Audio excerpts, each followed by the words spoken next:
So hello everyone, চলে এসেছি জন্মাষ্টমীর নেক্সট একটি ব্লগ নিয়ে। আগের পার্টে তোমরা দেখেছো আমরা সুন্দর করে গোপুর জন্য সব কিছু রেডি করে নিয়েছিলাম, অ্যান্ড এখানে আমি এবার পুজোয় বসে গেছি।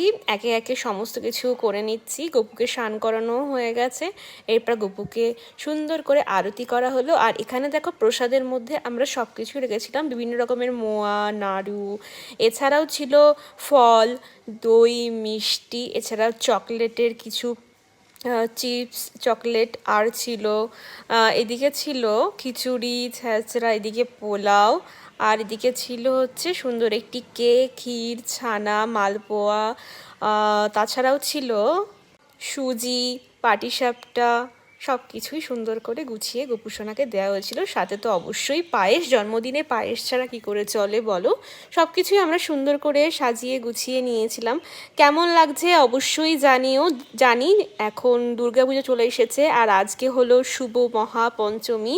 আর আমার একটু ব্লগটা দিতে লেট হলো, কেননা এডিট করা হচ্ছিল না।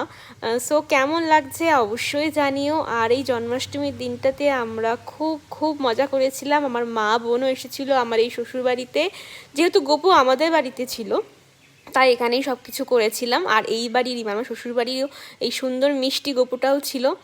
দেখো কেমন লাগছে সবটা অবশ্যই অবশ্যই করে জানিও। আর আমার বোন এখানে ছবি তুলে নিচ্ছিল, আর আমি দেখো এখানে সুন্দর করে রেডি হয়েছিলাম। কেমন লাগছে আমাকেও জানিও। অ্যান্ড এইগুলো তোমরা আগের ভ্লগেই দেখেছো যে কতটা সুন্দর করে আমরা প্রিপারেশন করেছিলাম। খুব ভালো লাগে এই দিনটাতে, যে নিজের জন্মদিনটা তো যেমন যতটা খুশি হই, গোপুর জন্মদিন আসলে তার থেকেও বেশি খুশি হই, কেননা নিজের মনের মতো করে ওকে সাজাবো, ওকে সব কিছু দেবো। ব্যাস সেইটুকুই, আর কি চাওয়ার আছে বলো। প্রায় 4-5 বছর তো হবেই কম করে আমি গোপুর পুজো করছি। আগে আমাদের বাড়িতে গোপুর পুজো হতো না।